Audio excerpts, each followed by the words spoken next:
Our story begins roughly 10 months before the events of Season 1 with our protagonist Yuta Okotsu being sent to Jujutsu High School after an incident at his old school occurred where the curse of his childhood friend named Rika haunts and protects him from bullies. To be honest, the events of this movie explain why the school directors wanted Yuji killed so bad because bro. Anyway, he walks into the classroom on his first day and Panda, Maki, and Toge are all ready to fight because this is the strongest curse they have ever felt and we'll see why later.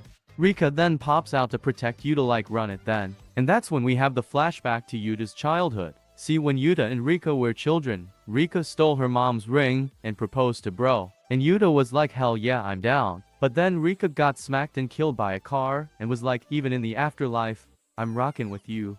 Because you'd said we'd be together forever. But no time to be sad because Maki and Yuta are ordered to save a school where some kids have been kidnapped by a curse. And this is after Maki was like bro if we're a team then you gotta stop being a bitch. Maki!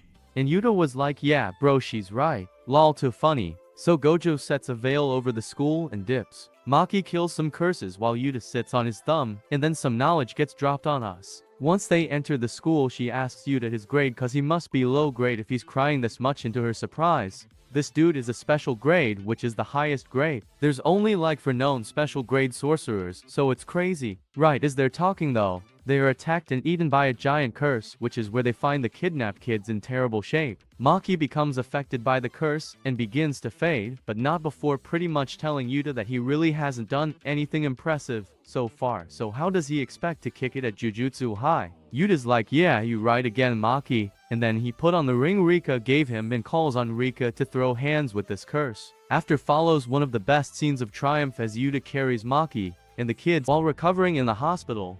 Yuta has a flashback of him and Rika as kids and has the realization that maybe Rika didn't curse him and that it's his fault that she has been cursed this whole time. Our boy is like well I'm at this school until season 1, I vow to break this curse. Right after that we see a mysterious figure return to the school where the fight went down from earlier and they retrieve Yuta's lost student ID which is sus. Gojo is then called to a meeting with the school directors following the curse outbreak at the elementary school. And these school directors are sus too. Just look at their setup. But anyway they're pissed and are like Gojo we trusted you with this student who possesses a strong curse when we could have just killed bro. You're lucky it didn't go ape shit during that fight. Which is crazy that they let him teach Yuji since they were flexing on him over this incident because it's definitely gonna turn up from here and this whole story is only months before Yuji eats Sukuna's finger. Anyway Gojo is like if the curse would have broken out I would have showed why I'm Gojo and the directors are pretty much useless because he just walks off and says if you want to kill little bro, I'm gonna side with little bro. After giving it some thought and returning to the school Gojo decides he is not gonna let anyone take his students' youth and immediately gives Yuta a katana and is like get ready for bloodshed. Gojo then tells Yuta to slowly imbue it with curse energy over time to free himself from the curse. And don't forget to look cool while doing it. But Yuta's never used a weapon besides Rika so we see him 3 months later training against Maki and he actually does pretty well against her for the most part. Of course, the more experienced Maki wins, but Yuta is like run it back anyway. Partway through the training though Gojo pops up and is like we got a mission for you Toge which is when we learn that since Toge is a grade sorcerer, he is the only first year student who can take missions alone. And it kinda makes sense, but I only say kinda, because no doubt Toge is strong, but we learn here that if Yuta wasn't assigned to go along with Toge, then the first year class would have been back down to 3 students because he definitely needed Yuta's help for this one. The boys arrive at the active curse location and Toge leaves to cop some throat medicine before they head in. Toge gets rid of some weak curses before they encounter the real reason why they are there. After the first encounter, the boys then flee for cover and started talking about how they are gonna do their best and all that anime talk. Toge wanted to handle it by himself, but I don't see how since he needs his medicine so much and Yuta feels the same way, so he's like fuck that. But then they're like, let's fuck this guy up. Yuta remembers Kakashi told him to imbue his katana with chakra and actually wounds the curse. That's why I said thank God that Yuta went along. That's when we see the same person who found Yuta's student ID by the scene and they are like what a shame, I wanted to see Rika pop out and do some damage. Maybe I should return Yuta's ID. Back at the school we learn that the curse outbreak was caused by Gojo's old classmate. and one of the 4 special grade Jujutsu sorcerers, Suguru Gato. And that's because Gato arrives to Tokyo Jujutsu High in attempt to recruit Yuta and call everyone trash. I don't need any monkeys like you. Gato has been posing as a monk and collecting curses from distressed townspeople in order to build a massive army. He tells Gojo and the students that his plan is to release 2,000 curses split between Tokyo and Kyoto on December 24th in an all-out war for survival, claiming that his end goal is to make a world with no humans or curses, but only inhabited by Jujutsu sorcerers. Gato is then like, see you at the war, losers. TBH, I like Gato cause bro reminds me of a mix between Gojo and Frieza.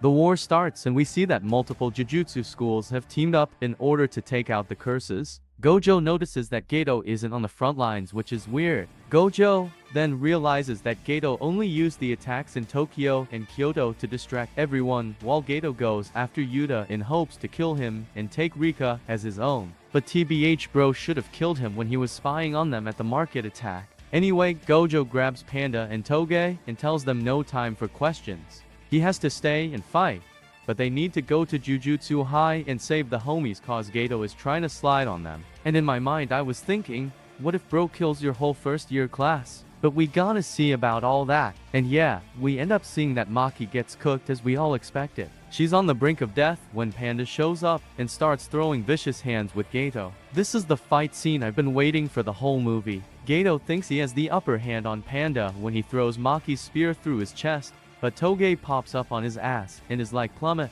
The duo then head over to check on Maki, and that's when Gato pops back up like, I don't know why Gojo sent you guys here, but y'all annoying. Yuta is inside trying to figure out where all the commotion is coming from. And the only question we can ask at this moment is, are you touched right now? I am so incredibly touched right now. How do you feel about this channel, Gato? Such affection, such admiration. Any other comments on how you felt since you've subscribed to Otaku Intel? This is the world I long for, all here right before my eyes. Thanks, you crazy mother. Anyway, back to the recap. Yuta shows up on the scene and all of his friends have been defeated by Gato. So Yuta says fuck all that and calls on Rika for her help during the fight. We cut back over to the city and we see Gato's student and the curses still attempting to take on the defending Jujutsu sorcerers, and Gojo's like,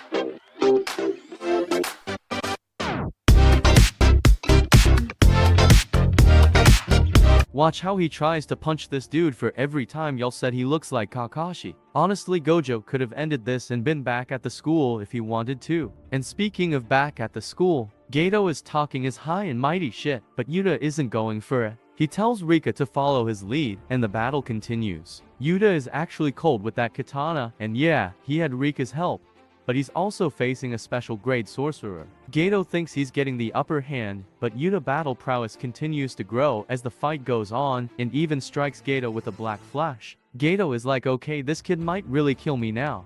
So he decides to use his full force as well as summons a special grade curse. But it doesn't end there, because Gato combines all 4,000 curses he's collected into one for a final strike against Yuta. This is where we finally see how strong Rika really is, because Yuta asks her to loan him her full power to defeat Gato. In exchange, Yuta agrees to die and go to the afterlife with her as he promised her long ago that they'd be together forever, which ultimately resulted in her being cursed to begin with.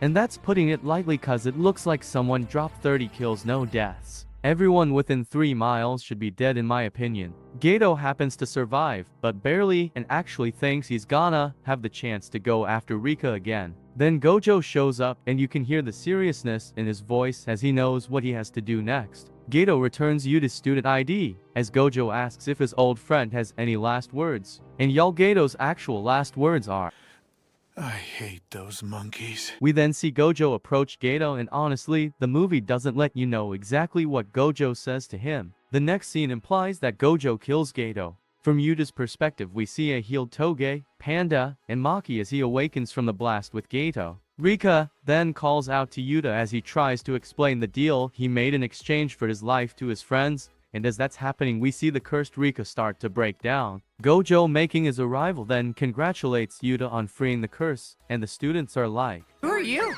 Because they've never seen him without his bandages. Gojo explains that after looking in Yuta's family history, He and Yuta are distant relatives, and bro is hella happy. He tells Yuta that he was in fact the one who placed the curse on Rika because at the time he refused to accept Rika's death. Yuta then breaks down crying because it's confirmed that he's the reason why Rika was cursed for all those years and all those people got hurt. Rika explains to him that the years she spent watching over Yuta were the best in her existence as she finally fades into the afterlife. In the final scene, we see some time has passed as Yuta thanks Gojo for finding his student ID, but with a smirk on his face, Gojo says his best and only friend found it. The credits roll, and on some Marvel movie shit, there is a scene after. We see Yuta in Africa and he is having lunch with the dude who got took to church by Gojo. There really isn't any important dialogue here, but that's when Gojo pops up, and that's the end of Jujutsu Kaisen 0. I can't thank you enough for watching until the end. This is my first recap ever on this channel, so feel free to sound off in the comments and let me know what you thought. If you haven't already, now is a great time to subscribe, and I'll see you next time here on Otaku Intel.